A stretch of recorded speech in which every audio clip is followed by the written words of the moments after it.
Janay, welcome to Dublin. Thank you. How are you feeling fight week? Yes, fantastic. You've obviously fought Sinead before. I've seen an interview you did a while back saying you've both grown as fighters since then. What do you expect on Saturday night? Yes, exactly that. An evolved version of the first time that we met in the cage. Obviously, in Connecticut 4.5 years ago, a long time has passed. We've fought a few different people since then, and you definitely can tell both of us and our growth has adapted since then. So I'm excited for finally getting a round two. I know that we both wanted a round two after that first one, so we finally get to have it Saturday night in Dublin. Saturday night will be 1 year since Sinead's win over Leah. She's been out injured since. I'm sure that's a fight you've watched. What were your thoughts on that? It was a big deal over here. It's 2 Irish fighters. What were your thoughts on it? Yeah, definitely tuned in live for that one. I wasn't going to miss it. I thought it was fantastic. I thought it was a fantastic fight. Sinead had a great performance against, obviously, someone that was seen as a grappler and a judoka. So to know that Sinead has definitely worked on those areas and made herself a little bit more of a well-rounded fighter, it was just great to see.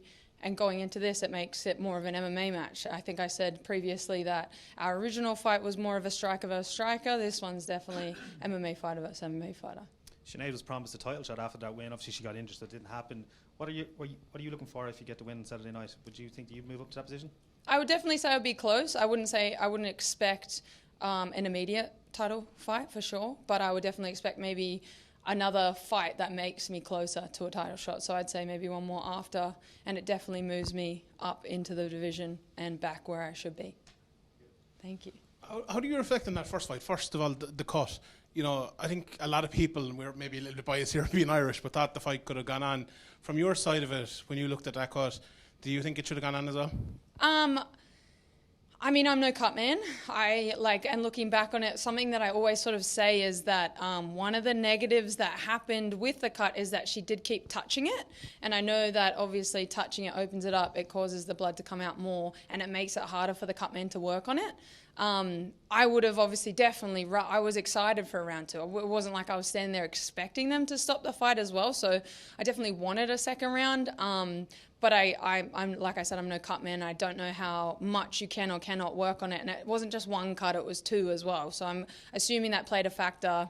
Unfortunately, that's the way it goes. I've been cutting fights, and I know obviously I just haven't touched them. I've hoped for the best to make sure that the ref doesn't or the doctor doesn't stop it off. So it's sort of, I guess, like a combination of a few factors. But this time, at least we get to finally have a round two. And then on the round of fighting itself, maybe it's kind of forgotten a little bit. It was actually a very good round of fighting, and both of you landed a good few licks in there, I suppose. How do you reflect on that in terms of who was winning the round, who was winning the fight?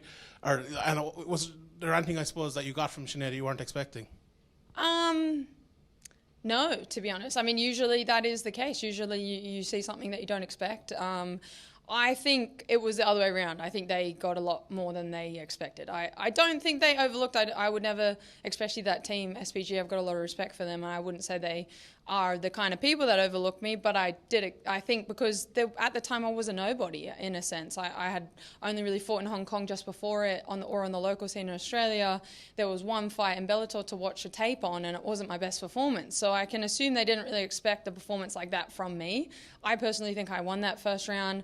I felt the momentum internally. You always can kind of have that feeling going into the second round. I was ready, I was excited, and I was ready to let go of more things. I was sort of feeling her out for that first round, but I still feel like the elbows were putting me ahead on the scorecards, and defending the takedown and that kind of thing played in my factor. So I feel like obviously I'm biased because I want to win, but yeah, it's exciting to see that we can then finally expand on what happened in that first one. You spoke about Sinead's team there. What about your team? It's a great time for your team, obviously with lots of big fights. How great is it to be part of all of that and being around all those great fighters in the gym with you? Yes, obviously it's fantastic. Best decision I've ever made. It's one of those things that I've been trying to do for a very long time. COVID, personal reasons, all sorts of things caused me to not be able to make it down there, and now I've finally made the move, fully committed to it, and it's almost fully committed to me in a sense, and just being surrounded by the guys all the time, being so accepted by everyone, having a little bit of foundation, obviously meeting them at different parts of the world when we've kind of crossed paths definitely helps, but I'm just exactly where I need to be. I'm in the best place I've ever been. I'm the happiest I've ever been, and that makes for the best fighter I can ever be, so it's exciting. Last one for me. How did you score the Volkanovski fight? I'm not I'm biased, of course. I'm not disagreeing with the decision at the end of the day. And I mean, I'm taking that from Eugene ultimately as well. So I'm not disagreeing with the decision, but I still think Volk is number one pound for pound king, 100%. Thank you. You spoke about the psychological damage of having a detached retina injury that you have. Obviously going in with Sinead, you're both high-level boxers. Is there any temptation on your part to turn this into a grappling match or to evolve your style, or can you think about things like that going into a fight? I feel like maybe when on my last fight, that was factoring into my mind for sure, especially because I knew I had to get another surgery straight after that last fight. This is a different time. I'm well used to what limitations it has caused me, I guess, and the adjustments I've made now having this new vision that affects me for sure. It doesn't, and for that reason I've worked really hard on the gym to make sure it's not something that hinders me in any way or changes my mindset or approach to fighting. I'm not going to become a grappler. I'm not going to change my stance to southpaw or something like that just because of this injury. If I'm going to keep fighting, I'm going to do it exactly the way that I've always have, and I'm going to continue on in my style and expressing myself the way I want to, which is always generally striking. I was listening to a podcast with you a couple of years ago, and it was Cyborg was actually still in the UFC at the time. You said your dream would be to fight her. You're now, a fight or two away from doing that. Is that still the dream? And do you ever stop to reflect, I've come this far and I'm so close now? Absolutely. I feel like this week, especially, there's been like a lot of speak of just like growth and appreciation of what comes with growth. And I appreciate myself to be able to look back on those goals, like you're saying, and know that I'm at a place that a past self probably didn't expect or would be proud of, definitely. And always we speak about legacy, and legacy is something that has been a big thing for me in the future to always complete, and fighting Cyborg would be top tier on that list, fighting the pound for pound female and the GOAT, I would say, for women's MMA. That's ultimately, I'll be the person to beat her, and I'm excited for that fight to finally come to fruition. You went back to boxing again there as well recently. Is that somewhere you'd see your future now, or is that something you'd be interested in going back in, or are you primarily focused now on MMA? 100% focused on MMA now. I think my last boxing fight was maybe like 2-3 years ago, and that was the last one. I decided at that time that was the last one. Trying to bounce between the two doesn't benefit either, almost. You're trying to sort of like, you don't do either well, in a sense, because you're dipping in and out. And for that reason, I love boxing. I enjoyed it. I love the scene, but it's not for me. Like maybe post MMA career, but for now, it's 100% MMA, 100% looking at that featherweight title. Thank you. Janay, you're obviously fighting an Irish woman this weekend. You've already fought Leah McCourt. That was a fight that you were having a lot of success in up until the up kick, and then Leah obviously got the submission. Is that a fight that you'd like to run back? And if so, would you like to do it in Ireland or maybe back in New Zealand?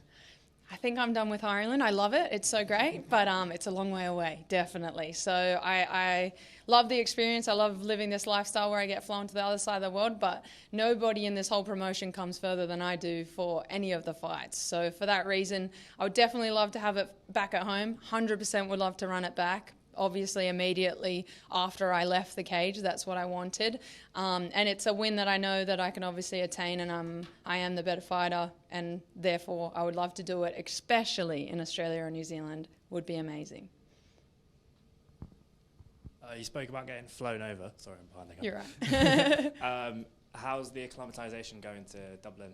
Yeah, not too bad. A lot of people don't remember, but I used to live in Edinburgh, so I'm somewhat familiar with this side of the world, the climate, the landscape and that kind of thing. I did make sure I got here a little bit early. I know it was pretty much just me and a few other guys on the card that were here a little bit earlier, so I've been here since Saturday.